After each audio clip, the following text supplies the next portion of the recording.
Hello everyone, আসসালামু আলাইকুম। আশা করছি সবাই ভালো আছেন। আলহামদুলিল্লাহ আমিও অনেক ভালো আছি। আর যখন ছাদ বাগানে আসি তখন আমার মন খারাপ থাকলেও ভালো হয়ে যায়, কারণ বাগানের এত এত ফলন গাছে হয়ে আছে, প্রত্যেকটা গাছে এত সুন্দর সবজি ধরে আছে, দেখলে এমনিই মনটা ভালো হয়ে যায়। আর এই শিম গাছের কথা আর কি বলবো, এত এত শিম হচ্ছে, এক একটা ঝাঁকে প্রায় 10টা 12টা করে শিম ধরছে। আর এই শিমটা খেতেও এত বেশি মজার। আর এই শিমটা আসলে কি জাতের আমি সঠিক জানি না, তবে এটার বীজ আমি এবার রাখবো। আর আপনারা যদি কেউ জানেন যে এটা কোন অঞ্চলের শিম বা এই গাছ বা এই শিম জাতের নাম কি, তাহলে অবশ্যই কিন্তু কমেন্ট করে জানাবেন। বিচিওয়ালা এই শিমটা খেতে এত বেশি মজা। তো আজকে আমি যেই শিমগুলোতে বিচি হয়েছে সেই শিমগুলোকে খুঁজে খুঁজে হারভেস্ট করে নিচ্ছি। এই শিমগুলোতে কিন্তু প্রচুর বীজ হয়, অনেক বড় বড় সাইজের বিচি হয়। আর এই বিচিওয়ালা শিমগুলো শুটকি দিয়ে রান্না করতে, মাছ দিয়ে রান্না করতে, আপনি যেভাবেই রান্না করেন না কেন, ভর্তা, সব রকমভাবেই কিন্তু অনেক বেশি ভালো লাগে খেতে।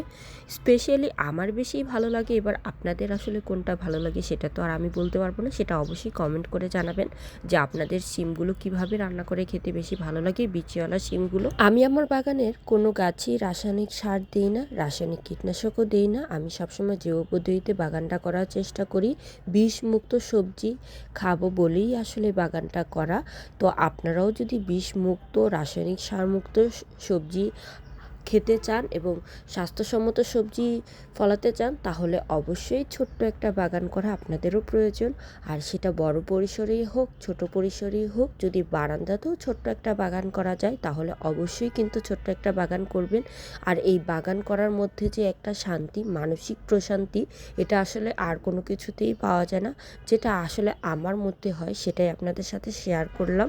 এই সাইডে কিছু সবুজ শিম ছিল, সেগুলো হারভেস্ট করে নিলাম। আর এই লাল শিমগুলো তো মাশাআল্লাহ অনেক অনেক হয়ে আছে, তাই আমি খুঁজে খুঁজে সব শিমগুলো হারভেস্ট করছি। এই লাল শিমের গাছে না আসলে কোনো পোকার আক্রমণ হয় না। আমি যেটা এবার লাগানোর পর বুঝতে পারলাম, গত বছর আমি শিম গাছ লাগানোর পর শিমে অনেক পোকার আক্রমণ হয়েছিল, অনেক শিম পোকা আক্রমণ করে নষ্ট করেছিল। তবে এই লাল শিমটাতে কোনো পোকার আক্রমণ হয় না। আজকে অনেক শিম হারভেস্ট করে ফেলেছি, আর শিম হারভেস্ট করব না, আবার 3-4 দিন পর শিম হারভেস্ট করব। আর এই সাইডটাতে আমি গাজরের গাছ লাগিয়েছিলাম। এখানে 2টা ভ্যারাইটি গাজরের গাছ রয়েছে, কোরিয়ান ভ্যারাইটি রয়েছে, দেশীয় ভ্যারাইটি রয়েছে।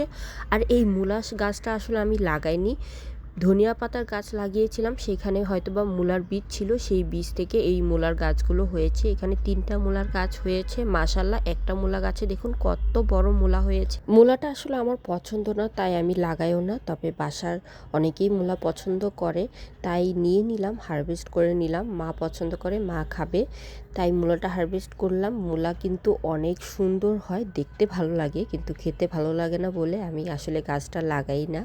তাও দেখুন নিজে থেকে হয়ে আছে গাছটা, কি সুন্দর হয়েছে গাছটা, আবার সাথে ফুলও হয়েছে। আজকে কিন্তু অনেক শিম হারভেস্ট করেছি, সাথে মূলাগুলো হারভেস্ট করে নিলাম।